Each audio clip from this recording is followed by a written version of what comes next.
পার হলাম। এই যে পুলিশ ভাইরা সামনে আছে, দেখলে পরেই আমার একটা বিশাল ধরনের কট দিয়ে দিত। স্টুডেন্টরা দেখছেন ছুটি হয়েছে স্কুল। এই যে অনেক রাস্তা আছে, তারপরেও আমি কিন্তু রিস্ক নিলাম না, কোনো রকম রিস্ক নিতে আমি রাজি নাই। পৃথিবীর একমাত্র প্রাণী হচ্ছে মানুষ, যার উপকার করলেও আপনি কখনো তাদের কাছ থেকে কৃতজ্ঞতা স্বীকার এই জিনিসটা পাবেন না। কৃতজ্ঞতাকে অস্বীকার করার প্রাণীটাই হচ্ছে মানুষ। আর এই মানুষই কেবল পারে আপনি যতই উপকার করবেন, আপনার উপকারকে এক বাক্যে অস্বীকার করতে। আজকে চলেছি উত্তরার দিকে, দারুণ একটা ওয়েদার এবং রাস্তা একটু ভেজা ভেজা। আর ভেজা রাস্তার ভিতরে বাইক চালাতে চালাতে বাইকের এবং রাস্তার যে গল্প, সেই গল্পগুলাই আপনাদের সঙ্গে শেয়ার করব। আগারগাঁও মেট্রো রেল স্টেশন থেকে বাম দিক দিয়ে আমি চলে যাব উত্তরার দিকে। আবহাওয়ার যে পরিবেশ, সেই পরিবেশটি সত্যিই আমাকে এই রাইডকে অনেক অনুপ্রাণিত করবে। সাথেই থাকবেন সব সময়, পারলে মানুষের সবসময় উপকার করবেন, অপকার করবেন না। যদিও মানুষের উপকার করলে মানুষ আপনাকে কোনো রকম পাত্তা বা প্রাধান্যই দিবে না, তারা মনে করবে আপনার সহজলভ্য। আরও একটা বিষয় মাথায় রাখবেন, যে কোনো একটা জায়গায় যদি বিনা স্বার্থে আপনি কাউকে উপকার করে যান, কাছে গিয়ে বসেন, তাহলে সেই মানুষটা আপনাকে সস্তা ভাবতে একটুকু দ্বিধাবোধ করবে না। যদিও মানুষের মনুষ্যত্ব দিন দিন হারিয়ে যাচ্ছে শুধুমাত্র তাদের লেনদেন এবং কথাবার্তার কারণে। আজকে আপনি কাউকে একটি কথা দিয়েছেন যে আমি আসবো, আপনি আসলেন না, আগে থেকেই কিন্তু আপনি জানিয়ে দিবেন যে না, আমি আজকে আসতে পারছি না। তাতে কোনো সমস্যা নাই, বরং তার কাছে আপনার সম্মানটা বাড়বে। কিন্তু আপনি যদি তাকে ঘন্টার পর ঘন্টা বসিয়ে রাখেন এবং শেষ মুহূর্তে তাকে বলেন যে ভাই আমার আশা হচ্ছে না, সেই ব্যক্তির মন থেকে কিন্তু অটোমেটিকলি আপনি উঠে যাবেন। আসতে কিভাবে আসতেছিল, আমার সামনে একটা হাঙ্ক আছে, রাস্তা থেকে কাদা ঝরছে, এই কারণে কিন্তু তিনি পাওয়াটা আরও পিছনে দিয়ে রেখেছেন। এটা অবশ্য একটা টেকনিক বলতে পারেন। ভাই, মানুষের কথা এবং কাজের সঙ্গে যখন মিল না পাবেন, তখন চরম একটা বিরক্তির শিকার হবেন আপনি। কারণ আমরা মানুষ, সব কিছুর ঊর্ধ্বে আল্লাহ পাক আমাদেরকে বিবেক বুদ্ধি সব কিছু দিয়েই সৃষ্টি করেছেন, কিন্তু সেই মানুষই আমরা সবসময় খারাপ কাজ করতে বাধ্য হই। একটু বাঁকে অবশ্যই সবাই বাইকটা একটু সাবধানে রাইড করবেন। পরে রাস্তাটা অনেক পিচ্ছিল হয়ে থাকে, আর এই পিচ্ছিলতার কারণে আপনি যখন বাঁক ঘুরবেন জোরে এবং ব্রেক করবেন, তখন কিন্তু আপনার চাকা স্কিড করে বড় ধরনের একটা দুর্ঘটনার সম্মুখীন আপনি হতে পারেন। এবং ঢাকা শহরে আরও 120টা জায়গাতে নতুন করে এআই ক্যামেরা বসানোর চিন্তা ভাবনা করছে সরকার। তার ভিতরে এই মাসের ভিতরে আরও 20টা স্থানে কিন্তু এআই ক্যামেরা বসবে। আর এআই ক্যামেরার কারণে যে এইখানটা দেখতে পাচ্ছেন সবুজ সিগন্যাল, সবসময় মনে হয় সবুজ সিগন্যালটা থাকে, কারণ এই পাশ দিয়ে ডানে বা ইউটার্ন নেওয়ার কোনো সুযোগ নেই, আপনাকে বাম দিয়েই যেতে হবে। একটু পরেই অফিস ছুটি হবে, অফিস ছুটি হতে না হতেই কিন্তু সিগন্যালটা পড়ে গেছে। কারণ এই জাহাঙ্গীর গেটের সিগন্যালটা কিন্তু সব থেকে বড় একটা সিগন্যাল, সেখানে কিন্তু সবসময় যানজটটা লেগেই থাকে এবং সিগন্যালটা পাওয়া যায়। রাস্তা পরিষ্কারের কাজ করছেন, বলতে না বলতেই কিন্তু আবারও পড়ে গেছে সামনে সেই সিগন্যালটি, এবং সিগন্যালের একেবারে হয়তোবা লাস্ট মাথায় গিয়ে আমি আটকাবো। 7 সেকেন্ড আছে, হয়তোবা এই বাইকটা 5-7 সেকেন্ড চলতে চলতেই আমার যে সিগন্যালটি কিন্তু ছেড়ে দিবে। হ্যাঁ, ছেড়ে দিয়েছে। কর্মস্থলটা ত্যাগ করে কিন্তু ছুটি যখন হয়, এই রাস্তাটা সব থেকে বেশি চাপ পড়ে।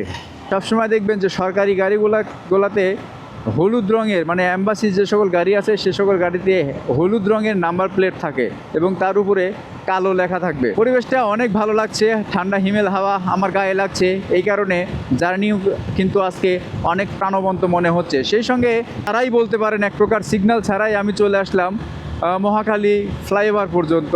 যদি ঢাকা শহরে সিগন্যাল না থাকে, রাস্তায় অটোরিকশা না থাকে, দেন আপনি খুব সহজেই কিন্তু আপনার গন্তব্যস্থলে পৌঁছাতে পারবেন। এবং যে কোনো জায়গার যোগাযোগ ব্যবস্থাটা যত ভালো হবে, যত উন্নত হবে, মানুষের জীবনযাত্রার মানও কিন্তু ততটাই ভালো হবে। মহাখালী ফ্লাইওভারের শেষ প্রান্ত ত্যাগ করার চেষ্টা করছি আমি। সামনে আরও কিছু বাইক যাচ্ছে, আপনারা দেখতেই পাচ্ছেন। আমি চাই যে আমার বাংলাদেশ শুধু বাংলাদেশ না, বিশ্বের বিভিন্ন প্রান্ত থেকে বাংলাদেশের যে রূপময় বৈচিত্র্য, সেই জিনিসটি আমার এই ক্যামেরার মাধ্যমে মানুষজন দেখতে পারে। রাস্তার গল্পগুলো শেয়ার করার চেষ্টা করি আপনাদের সঙ্গে, সেই সঙ্গে রাস্তার যে প্রতিকূল পরিবেশ, সেই পরিবেশটাকেও এই ভিডিওগুলোর মাধ্যমে মেলবন্ধন বলতে পারেন। অনেকেই মনে করতে পারে যে না, এটা বাইকের একটা মহড়া হচ্ছে। ভাই, এটা বাইকের কোনো মহড়া না, এটা হচ্ছে প্রতিদিনের যে জয়যাত্রা, সেটাই এটা। মানুষের কর্মব্যস্ততার ভিতরে কর্মকে শেষ করে যখন মানুষ বাড়ির উদ্দেশ্যে বা তার যে নিজ ঠিকানার উদ্দেশ্যে যায়, তখনই কিন্তু এরকম দৃশ্য দেখা মেলে। এবং বাংলাদেশের ঢাকায় লাস্ট 2 বছরে যে পরিমাণ বাইক রেজিস্ট্রেশন হয়েছে সেই পরিমাণ কোনো গাড়ি রেজিস্ট্রেশন হয়নি। একটা জিনিস আপনারা লক্ষ্য করবেন যে এই রাস্তাটাতে একটা অটোরিকশাও কিন্তু নেই। মানে মেইন রোডে যদি অটোরিকশা না থাকে সেই ক্ষেত্রে আপনার জার্নিটা আরও উপভোগ্য হয়ে ওঠে। সামনের দিকে একটু উজ্জ্বল রোদের যে আভাটা, সেই আভাটা ফুটে উঠেছে, যে দৃশ্যটা সত্যিই চমৎকার লাগছে এবং বড় বড় বিল্ডিংগুলো ক্যামেরাতে দেখতে অনেক বেশি ভালো লাগে। আমি সোজা চলে যাব, বাম দিয়ে গেল কালশি মিরপুর, আর সোজা দিয়ে সামনে রেডিসন। বারবারই মানে ম্যাক্সিমাম ভিডিওতেই কিন্তু আপনারা এই রোডগুলো আপনারা দেখে থাকেন, কিন্তু রোডের গল্পটা একটু অন্যরকম হয়ে থাকে। খুবই ভালো লাগতেছে আজকে জার্নিটা, বিশেষ করে মানে বিকেল টাইমে এরকমভাবে খুব কম সময়ই যাওয়া হয় উত্তরার দিকে। আর আজকে যাচ্ছি রাস্তার যে পিছনে যানজটটা, সেই যানজটটা ফেলে এসেছি এবং সামনের দিকে যে সুন্দর লাগছে তাতে করে সত্যিই আমি বিস্মিত। রাস্তার দুই পাশে ফুলগুলা হলুদ না, এটাকে কি বলে, কি কালার, এই কালারটা দেখেন তো কেমন লাগে। এই যে হলুদ ফুল, এই ফুলগুলা মানে মেরুনের মতো, হালকা মেরুন কালার, এই ফুলগুলা দেখতেও কিন্তু বেশ চমৎকারই লাগছে। অনেক ভালো লাগতেছে ফুলগুলা দেখতে। আর মানুষের চলাচল দেখতে এটা বরাবরই আমার ভালো লাগে, কারণ মানুষের যেভাবে চলাফেরা করে সত্যিই মানে আমরা মানুষ যে পৃথিবীর শ্রেষ্ঠ জীব, সেই জিনিসটি কিন্তু এ সকল চলাচলেই প্রমাণ হয়। বাম পাশে কুর্মিটলা জেনারেল হসপিটাল, এই যে লোকজনগুলো দাঁড়িয়ে আছে, কুর্মিটলা জেনারেল হসপিটাল এইখানটা। আমি চেষ্টা করি সবসময় 16:9 রেশিওতে আপনাদেরকে ভিডিওটা দেওয়ার জন্য, কারণ এটাই হচ্ছে সঠিক মাপ, ইউটিউবের জন্য সঠিক মাপ। এবং ফেসবুকের যে বর্তমান অবস্থা, তাতে আমার মনে হয় না যে ফেসবুক থেকে কিছু করা যাবে। যারা নতুন নতুন কন্টেন্ট ক্রিয়েশনে আসছেন, আমার মনে হয় যে তারা যদি অন্য কোনো সাইড আপনাদের জানা থাকে, অন্য কোনো কাজ জানা থাকে, তাহলে সেগুলো করাই আপনাদের জন্য ভালো হবে। কারণ এখানে ক্যারিয়ার একটা সময় ছিল, বাট এখন কিন্তু ওরকম ধরনের ক্যারিয়ার নাই। আপনি যদি খুব হাই লেভেলের স্কিল না জানেন, তাহলে এখান থেকে কিছু করা আপনার জন্য পসিবল না। কেমনে চাপ দিচ্ছে সোহাগে, বুঝতে পারছেন যে কত বাম পাশে ছিল, বাম পাশে থাকতে থাকতে সে চাপতে চাপতে একবারে অবস্থা খারাপ করছে। এটাকে কেটে বের হয়ে যায়, পেছনে অ্যাবজেট ভার্সন 2 ব্ল্যাক কালার, যেটাও আমার অনেক আগে ছিল। অনেক আগে বলতে এটার আগেই ব্ল্যাক কালারটা চালাইছি। ব্ল্যাক কালারই মোটামুটি 4-5টা চালাইলাম, 5টা না 6টা চালাইলাম। আর এটা দিয়ে, এটা হচ্ছে প্রথম চালাচ্ছি এটা আমি আমার পার্সোনালভাবে। এর আগে তো এমনিতেই চালিয়েছি, বাট পার্সোনালভাবে কিন্তু চালাচ্ছি আমি এটা। সময় আপনাকে অনেক কিছু শিখিয়ে দিবে, জীবনের কোনো না কোনো প্রান্তে আপনাকে সময় অনেক কিছু শিখিয়ে দিবে। আর একটা কথা আমি বারবারই বলি যে আপনি যদি সৎ থাকেন, তাহলে প্রকৃতি যদি আপনার কাছ থেকে কিছু নিয়ে থাকে, তাহলে সেটা অবশ্যই আপনাকে দ্বিগুণ 3 গুণ আকারে ফিরিয়ে দিবে।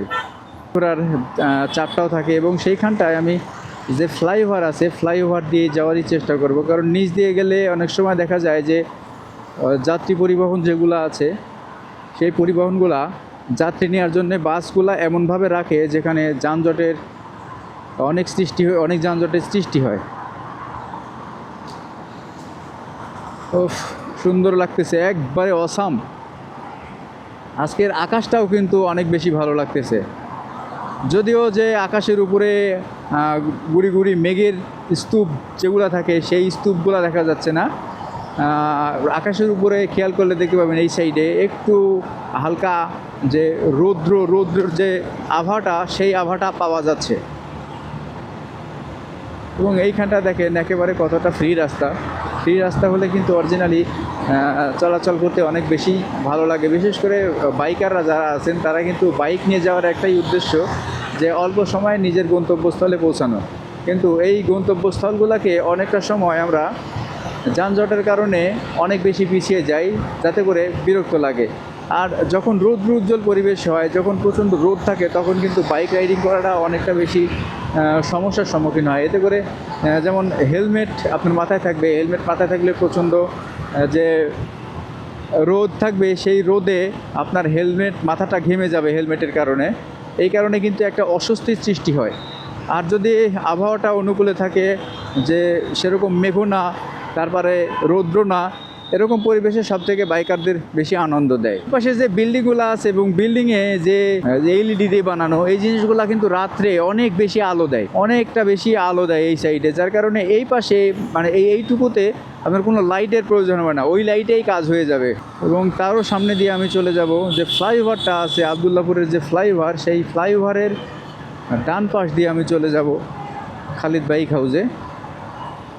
সাধারণভাবে আমি এই মাঝখানের লেনটা খুব কম সময় ব্যবহার করি। সেটা হচ্ছে যে দুই দিক থেকেই গাড়ি চলমান হয় এবং দ্রুত গতির গাড়িগুলো থাকলে একটু সমস্যা হতে পারে। এই কারণে আমি বাম দিক দিয়ে যাওয়ার চেষ্টা করি, কারণ বাম দিক দিয়ে যদি আমি আসতেও যাই, তারপরেও দেখবেন যে মানে ওয়ান ওয়ে রোড হওয়ার কারণে আপনার ওই সাইড থেকে সামনের দিক থেকে গাড়ি আসার কোনো পসিবিলিটি নাই। এই কারণে দুর্ঘটনার শিকারটাও আপনি কম হবেন। বাট এইখানটায় আমি দেখেছি ডান পাশে যেটা আছে, সেই ডান পাশে অনেকবারই আমি অ্যাক্সিডেন্ট দেখেছি এবং সেখানে জটলা পাখি গাড়িগুলো দাঁড়িয়ে থাকে। শুধু বাইকের কথা মনে আসে, বাইকার তো। কারণ আমার গাড়ির স্পিড কিন্তু কখনোই 70-75-এর উপরে ছিল না। আপনারা একটা জিনিস লক্ষ্য করছেন, আমি কিন্তু টানার সুযোগ পেয়েছিলাম, বাট আমি টানি নাই, কারণ আমি জানি যে যত গতি তত ক্ষতি। মনে ভুলিব আমি বাঁচি না তারে ছাড়া, কেমন ভুলিব আমি বাঁচি না তারে ছাড়া, আমি ফুল বন্ধু ফুলের ভ্রমরা, সখী গো আমি ফুল বন্ধু ফুলের ভ্রমরা। এবং এই বাম দিক দিয়ে আমি চলে যাব। স্টুডেন্টরা দেখছেন ছুটি হয়েছে স্কুল। এই যে অনেক রাস্তা আছে, তারপরেও আমি কিন্তু রিস্ক নিলাম না, কোনো রকম রিস্ক নিতে আমি রাজি নাই। জীবন একটাই, হালকা একটু জোরে যাওয়ার জন্য, তাড়াতাড়ি যাওয়ার জন্য জীবনকে বিপদে ফেলার থেকে বোকামি আর জীবনে কিছুই হতে পারে না। এই সবসময় চেষ্টা করবেন যে নিজে সেফলি রাইড করার জন্য, এবং যখন সেফলি রাইড করবেন তখন দেখবেন যে আপনার ফ্যামিলির মুখে আপনি হাসি ফোটাতে পারছেন। একটু জোরে যাওয়ার চিন্তা ভাবনা করবেন, আল্লাহ না করুক যদি কোনো একটা দুর্ঘটনা হয়, আপনাকে সারাটা জীবন কিন্তু এর সাফার করতে। মানে ডান পাশে যাবে যান, আমি আপনাকে সুযোগ দিয়ে দিলাম এবং আমি এই সোজা দিয়ে চলে যাব, এই সোজা দিয়ে যাব। এবং এইখানটা সম্ভবত ছেড়ে দিয়েছে, পুলিশের কি অবস্থা একটু দেখতে হবে, কারণ ওইখান থেকে আমাকে একটু রং মারতে হবে। রং মারা বলতে কি যে এই সাইড দিয়ে যেতে হবে, তাছাড়া কিন্তু সামনে দিয়ে অনেক বেশি সমস্যা হয়। এই যে এইখানটা দিয়ে আমি এইখানটা দিয়ে যাব, এবং গাড়ি ঘোড়া না থাকাতে আমি খুব সহজেই কিন্তু পার হয়ে যেতে পারলাম। এখানে গাড়ি ঘোড়া নাই, পার হলাম। এই যে পুলিশ ভাইরা সামনে আছে, দেখলে পরেই আমার একটা বিশাল ধরনের কট দিয়ে দিত।